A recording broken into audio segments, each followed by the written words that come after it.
Hi friend, today I showed you how to fix screen touch switch on switchboard. First we have removed the switchboard and it is the small type, and this touch switch is for the 4-way. So we have removed the 4 wire from the switch and remove the 2 switch from the switchboard and fix the screen touch switch on this board.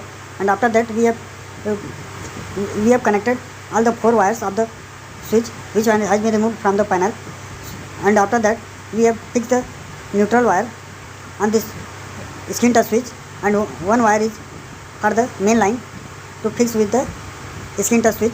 And after that we have put the board on the actual position, and when we have touched all the touch screen, then light will be continuously on and off like this one.